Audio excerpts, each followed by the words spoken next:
I want to share how I landed my first copywriting client as a beginner, and I'm doing this because I know most of you guys who are watching are just getting started, and you're probably asking yourself, will I ever land a client, let alone a high-paying one? So the good news is you will if you keep on pushing, but the bad news is you have to put in the work. And by the way, even the best copywriters in the game were at the exact same point that you're in right now. So just keep at it, and I'm promising you that if you do not give up, if you just stay course, you're going to land a very good client. So in this video, I'm going to try to explain the whole process. I know it's a lot, but I'm going to try to explain it in less than 5 minutes. So without further ado, let's get started.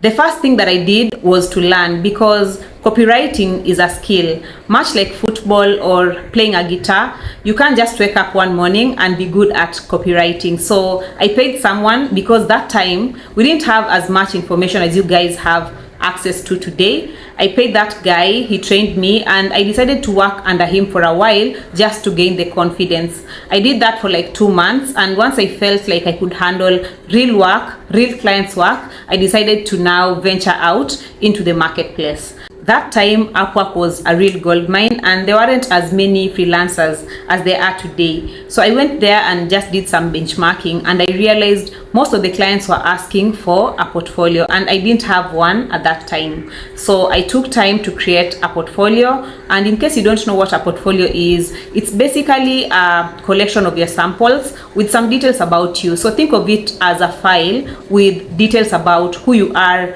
as a copywriter or who you are as someone who works online. Since I was working as a content writer, I decided to create a simple website with a page about me, with a page about my services, with a page about what I do, basically my samples, and another page with contact information. It was a really simple website, but I can say that it was a game changer in my freelancing career.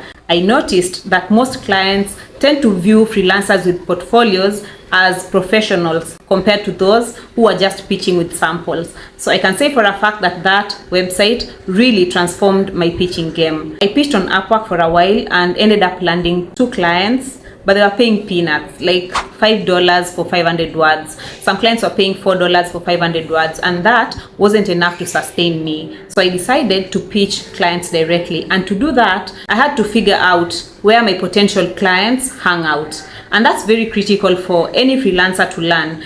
If your clients hang out on Facebook, that's where you need to pitch your tents. If they hang out on LinkedIn, same thing applies. Personally, I do SEO writing, so of course I was looking for clients in that space. That meant digital marketing companies, that meant link building companies, social media companies, or any company that is just in that space. And sometimes I would look for individual companies, because I knew all companies wanted to rank on Google, and being an SEO writer, I was able to help them with that. And that meant going on Google and searching for companies in the healthcare space, companies in the beauty space, and pitching them directly. So in a nutshell, this is how the process looked like.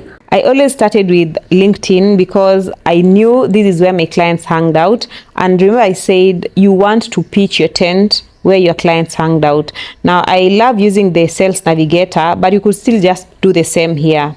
Okay, so I'm going to use sales navigator for this, and I would go there and search for something like CEOs of digital marketing companies. Remember, we are targeting the decision makers, and CEOs are a great start.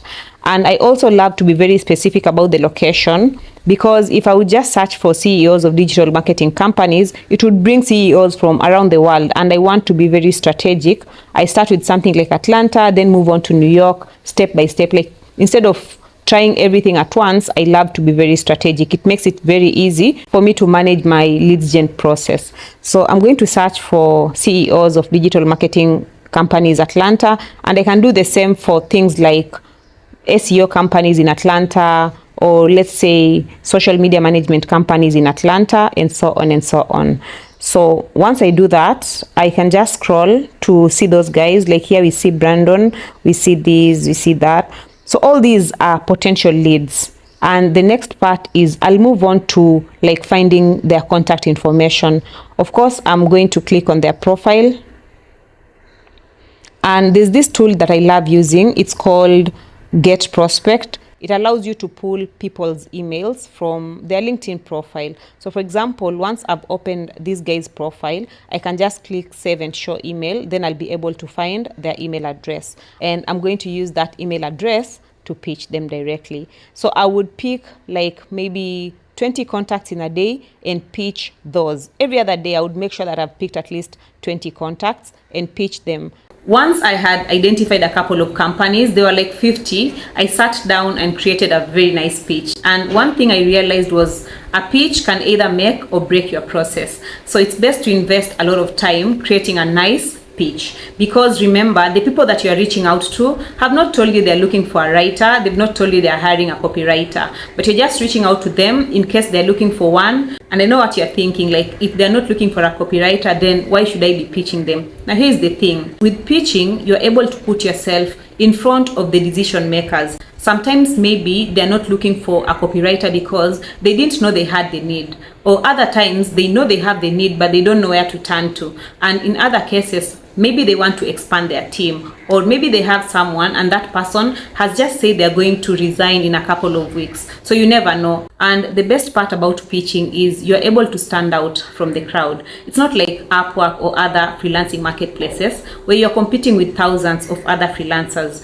Pitching allows you to go straight to the company, propose the value that you're bringing on the table, and let them decide if they want to work with you based on what they see. For the most part, if you have a very good portfolio, most of these companies will be happy to work with you. And sometimes you'll be surprised that the company already has a copywriter on board, but your pitch and your samples have made them very impressed that they want to work with you as well. Now back to the pitch. When you're writing your pitch, you want to make sure that you are addressing it to one person. And this one person should be the decision maker. So you're talking about CEOs, maybe the founders, sometimes people in charge of content writing or social media, or whatever skill you're trying to pitch for. So for example, if I'm a content writer, I will pitch somebody in charge of content writing or somebody in charge of digital marketing. And if I cannot find their contacts, then I'll try to pitch the company founder or the CEO. Okay. Therefore, when I'm writing the pitch, I'm going to address it straight to them. And I'll say something like, "Hi, Olivia."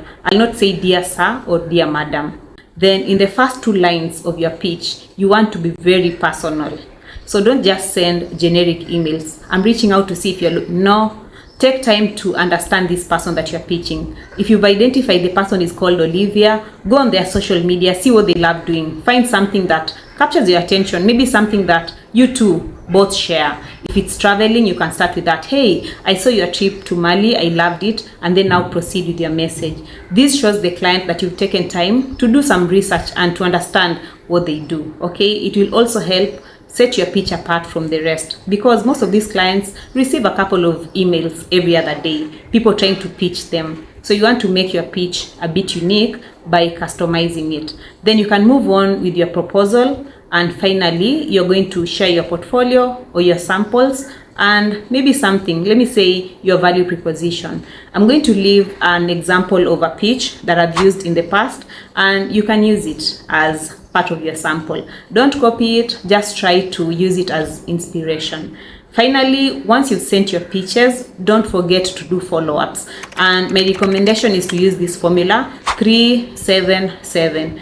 So if you send your pitch today on 1st, do your follow-up on 4th, then do the second follow-up 7 days later, and the third follow-up another 7 days later.